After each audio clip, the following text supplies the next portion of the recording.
अस्सलाम वालेकुम वरहमतुल्लाहि वबरकातुहू। Welcome welcome. कैसे हैं आप सब?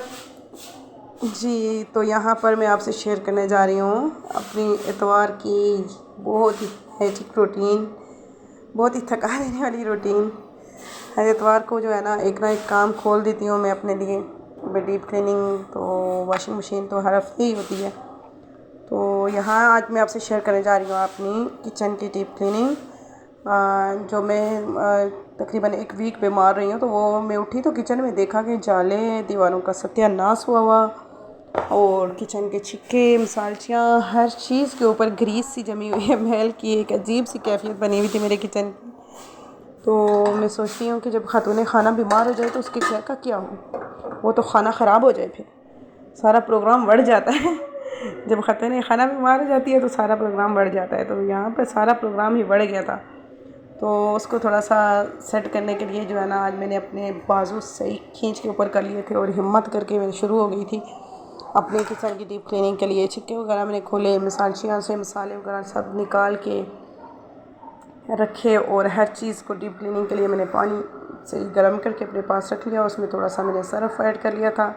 दीवारों से ये देखें झाड़ू के साथ मैंने खींच खींच के मार के इनके जाले उतारे और ये सब दीवारों को थोड़ी सी जो है ना असल शक्ल में ये जब वापस आई तो मुझे लग रहा था ये मेरा किचन है। तो जी यहाँ पर मैंने सारी मिसालचियाँ खाली करके इनको अपने सिंक में रख लिया है। इनको मैं गर्म पानी के साथ इनके ऊपर जो ग्रीस जमी हुई है, एक तो मैंने इसको ऊपर लटका दिया ना, उसकी वजह से मुझे नज़र नहीं आता तो इसके ऊपर मैल जमा हो जाती है, वरना मैं इसको दिन में 2-2 दफ़ा भी साफ़ करती थी। तो वैसे भी मैं जब ठीक होती हूँ उस रूटीन में जब मैं काम करती हूँ तो इनको मैं डेली ही नीम गर्म पानी वाला कपड़ा उसमें डिप करके ना ऊपर से ढक्कन वगैरह और साइडों से इनको साफ़ कर देती हूँ। उनका हैंडल जिस पे हमारे हाथ रखते हैं वो डेली साफ़ होता रहता है तो फिर इतनी गंदी नहीं होती। लेकिन चूँकि मैं खुद नहीं सेट थी, बीमार थी, तो ये सारी इतनी गंदी हो गई हैं। ज़ाहिर बात है मेरी बेटी जो है ना किचन देख रही थी तो वो तो छोटी बच्ची है, उससे इतना नहीं हो रहा था। तो फिर ये मैंने अच्छे से इनको जो है ना सारी मिसालचियों को अच्छे से वॉश किया और इनकी चमचे वगैरह इनके ढक्कन अलग करके हर चीज़ को अच्छे से वॉश करके इनको मैंने उल्टा रख दिया था। और मसाले इनमें से सारे निकाल कर मैंने प्लेट्स में अलग करके रख लिए थे ताकि दूर रखे थे ताकि उनमें नमी वगैरह ना चली जाए। तो इनको वॉश करने के बाद फिर मैंने अपना बर्तनों वाला छिक्का, सब्ज़ी वाला छिक्का सब खोल के रखे, सबको अच्छे से वॉश किया। ये उनका स्टैंड है जिसके साइड्स पे अच्छी खासी ग्रीस जमी हुई थी, कभी मसाला गिर जाता है कभी क्या। तो ये छोटे ब्रश के साथ इसके कोने जो है ना मैंने अच्छे से साफ़ की और गर्म पानी की वजह से ग्रीस एकदम से उतर गया है किचन में। चूँकि कुकिंग होती है और चीज़ें फ्राई करते हुए ऑयल की जो एक उठती रहती है ना एक हमक सी, और पूरे किचन में उसकी एक फैल जाती है, क्या टाइलों पे क्या किचन में हर चीज़ के ऊपर। तो यहाँ पर भी बस यही हाल था इसका। ये सारा फिर मैंने अच्छे से टाइलों वगैरह को भी अच्छे से साफ़ किया। सर्फ वाले गर्म पानी के साथ जो डिप किया हुआ पंच था ना उसको मार के इनको मैंने अच्छे से साफ़ किया। जब ये धुल के चमकने लगी फिर इनके ऊपर गर्म पानी डाल के इनको मैंने वाइप कर दिया। और यकीन करें जब मैंने टाइलों को दोबारा देखा तो मुझे लग रहा नहीं था ये वही वाली टाइलें इतनी चमक रही थी कि इनकी शाइन से पता चल रहा था कि वाकई अब साफ़ हुई हैं। तो जब तक हम डीप क्लीनिंग करते नहीं हैं ना हम सोचते रहते हैं कि बस ठीक है चल रहा है, साफ़ ही है साफ़ ही है। तो जिस दिन कर चुके होते हैं तो उस दिन हमें लगता है नहीं अच्छी खासी मैल तो निकल गई है यहाँ से। तो कुछ ऐसा ही मेरे साथ भी था। जो ये वीक में बेड पे रही हूँ तो मेरे किचन का सत्यानाश हो गया था। और जब मैंने इसकी डीप क्लीनिंग कर ली तो बाद में मुझे एहसास हुआ कि वाह मेरे किचन में तो सत्यानाश हुआ था, अब इसकी शक्ल थोड़ी सी सीधी हुई है। तो ये जो चमचे वगैरह हैंगिंग जो लगी हुई है यहाँ पर, इसको भी इसके ऊपर भी डस्ट और ग्रीस की एक तह जमी हुई थी, इसको भी मैंने गर्म पानी से धोया।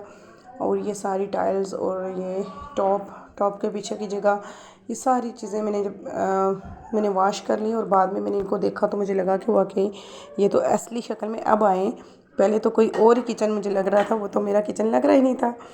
तो यहाँ जी हो गई ये चैनकें और सारी प्यालियाँ साफ टाइलों के ऊपर से क्लीनिंग करके फिर मैंने जो चीज़ें यहाँ से उतारी थी उनको वॉश करके रख लिया था साइड पे, जो वो खुश्क हो चुकी थी। इनको सारी इनको वापस इसी तरह से हैंग कर दिया।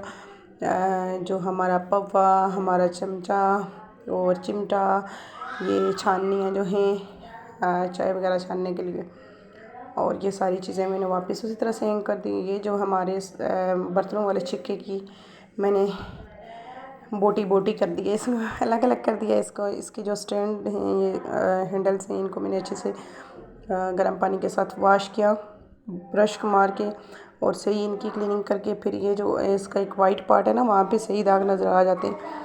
तो इसको अच्छे से ब्रश मार के इसके अंदर से सारी डस्ट और ग्रीस वगैरह निकाली, इसको अच्छे से धोया और साफ़ करके इसको जब तक अलग करके ना डेली तो रूटीन में तो ये साफ़ होता ही रहता है, लेकिन ये जो जालियों के अंदर छोटी छोटी स्पेस है ना, इसके अंदर इतनी मैल जमा हो जाती है।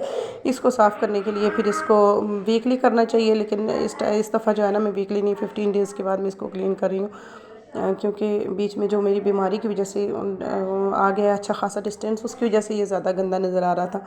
अब इसको मैंने जब डीप क्लीनिंग इसकी की और सर्फ़ के साथ फिर लास्ट में इसको मैंने 5 के साथ सर्फ़ लगा के अच्छे से इसको धोया, और जब खुश्क हो गया इसके अंदर से सही पानी निचड़ गया तो फिर इसकी जो हैंडल्स वगैरह मैंने इसको वापस लगाए। इसके बर्तन धो के मैंने साइड पे रखे हुए थे उल्टे, वो फिर तकरीबन ड्राई हो चुके थे। इसके नीचे से टाइल्स ये शेल्फ़ वगैरह सारा साफ़ कर चुकी थी मैं ऑलरेडी।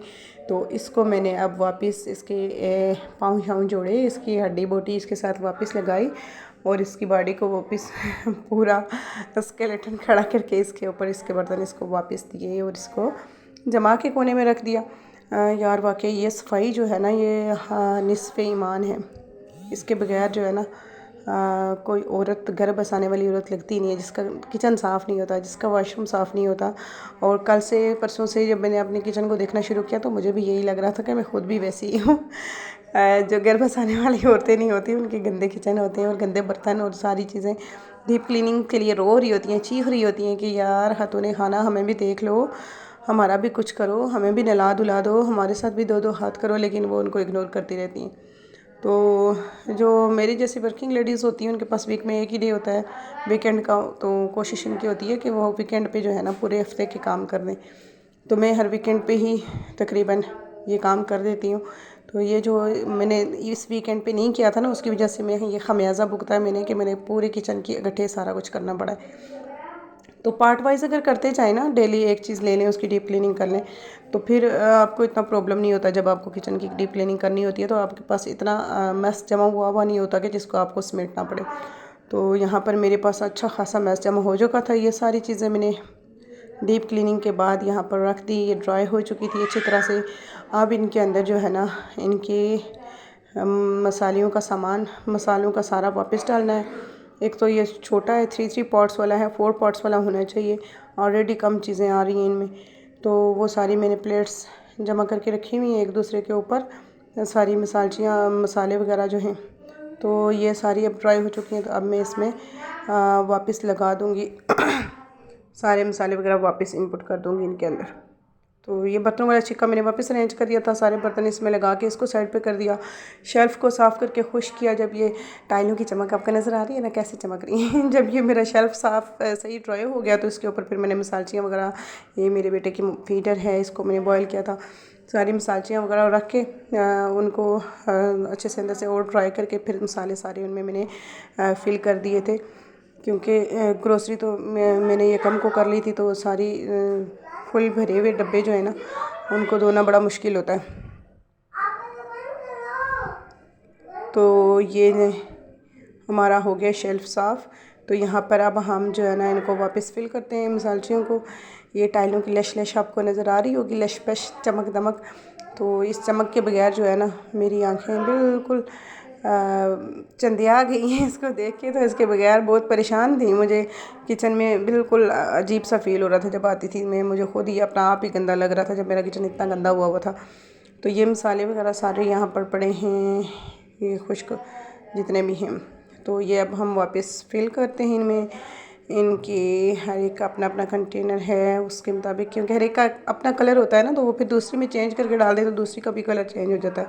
हालांकि मैंने इतना इसको क्लीन किया, इतना ये हल्दी वाला था तो हल्दी की वजह से इसके अंदर पक्के दाग लग गए, ये नहीं साफ़ हुआ। तो इसके अंदर मैंने सुरख मिर्च ऐड कर दिया, तो वो फिर चले इसकी कोई बात नहीं है, एक रह गया ऐसा, तो सुरख मिर्च वाला है तो इसके लिए चले इसका भी कलर आ सकता है। बाकी यह है कि बाकी अच्छे से साफ़ हो गए हैं। मैंने उनको स्टील वुड्स के साथ भी ट्राई किया और सारे जो उनके दाग वगैरह थे सारे निकल गए, वाइट वाइट हो गए। तो इनको हम बारी बारी जो है ना फिल करके रखते जाएंगे। तो आप लोग भी इसी तरह क्या करें, वीकली सफाई कर दिया करें ताकि आपको परेशानी ना हो ज़्यादा। ये मेरा जो काम ज़्यादा फैल गया ना, ये मेरी बीमारी की वजह से वो सारा निज़ाम डिस्टर्ब होकर रह जाता है। जब हम एक दफ़ा बीमार हो जाएं या हमारा एक दफ़ा कोई मसला बिगड़ जाए तो फिर बिगड़ा रहता है, उसको समेटने में काफ़ी टाइम लग जाता है। तो ये सारी मसालों में हम मसाला फिल करके इसको वापस रख देंगे। ये हो गई फिल सारी, धोने के बाद ड्राई करने के बाद फिल होगी। इधर से एक तो संडे, ऊपर से वॉशिंग मशीन, ऊपर से घर के काम, ऊपर से घर में बीमारी, बच्चे सारे बीमार, हस्बैंड बीमार और तीमारदारी करते करते साथ में ये डीप क्लीनिंग। और मेरी तो कमर टूट गई, एक तो पहले ही खुद ही बीमारी से उठी हुई, ऊपर से इन सब की तीमारदारियाँ। किसी को खाना चाहिए, किसी को पीना चाहिए, किसी को दवाई चाहिए, और बच्चों का प्रोटोकॉल, हस्बैंड का प्रोटोकॉल, उसके साथ डीप क्लीनिंग। तो जो है ना, ये मेरा संडे बहुत ही हेक्टिक था, बहुत ही ज़्यादा। तो अल्हम्दुलिल्लाह मैंने अपनी तरफ से हर चीज़ जो है ना मैनेज करने की कोशिश की। मेरी आवाज़ से अभी आपको फ़ील हो रहा होगा कि मेरी जो है ना गले की ख़राश और वो अभी तक गई नहीं है। मेरा गला अभी भी ख़राब है और गले में दर्द भी है। रेशे की वजह से ऐसा हुआ है। कहवे वगैरह तो चढ़ रहे हैं, जो मैंने आपको रेसिपी कहवे की दी है वही मैं भी यूज़ करती हूँ। तो ये जो है ना घर के काम थका के रख देते हैं, साथ में बीमारी, साथ में मेहमानदारी भी हो जाए तो फिर बहुत प्रॉब्लम होती है। तो ये संडे था हमारा बहुत ही हेक्टिक। वॉशिंग मशीन लगी हुई थी, साथ डीप क्लीनिंग साथ चल रही थी, तीमारदारियाँ हो रही थी। तो ये जो है ना मेरे लिए बहुत मुश्किल था। बहरहाल जब हम स्टैंड ले लेते हैं, इरादा कर लेते हैं कुछ करने का, तो कर गुज़रते हैं और हो भी जाता है। अल्लाह ताला ने जो है ना औरत के अंदर बड़ी फ्लेक्सिबिलिटी रखी हुई है कि जब वो जो चाहती है वो कर लेती है। अपने माहौल के मुताबिक, अपने हालात के मुताबिक ख़ुद को एडजस्ट कर लेती है और अपने जिस्म को भी उसी माहौल में ढाल लेती है और अपने जिस्म को आदी बना देती है। तो ये जी हो गई रेडी। तो ये मैंने गलती कर दी, इसको ऊपर रखने से पहले मैंने इसमें मसाले फिल करके सारी चीज़ें डाल दी। तो अब मैंने वापस निकाल के इसको ऊपर लटकाया और फिर जाकर मसालियाँ वापस उसमें सेट की। तो ये सारी मसालियाँ इसमें लगाने के बाद मैंने सब्ज़ी वाला छिक्का सारी चीज़ें निकाल के उसको धोया, उसको ड्राई किया और उसको ड्राई करके उसमें सारी सब्ज़ियाँ वगैरह, आलू, प्याज, फ्रूट्स वगैरह जो कुछ रखा हुआ था वो सारे उसमें वापस रखे। और फिर किचन की जो बाकी की दीवारों की टाइल्स थी वो धोई, साफ़ सुथरा किया। फिर छत पे चली गई, जो कपड़े धो के फैलाए हुए थे शाम में वो लेने के लिए। तो ये तकरीबन सूख चुके थे सारे। ये देख लें, कपड़े भी 2 हफ्तों के जमा हुए थे और शाम का हसीन मंजर। उम्मीद है आपको मेरी वीडियो पसंद आई होगी। अगर पसंद आई हो तो इसको लाइक करें, चैनल पे नहीं हुए तो इसको सब्सक्राइब करें। Thanks a lot for your watching. अब डूबते हुए सूरज का मंजर भी देख लें अपना, कितना हसीन है इस्लामाबाद का डूबता हुआ सूरज। अल्लाह हाफिज़, अपना बहुत सारा ख्याल रखें।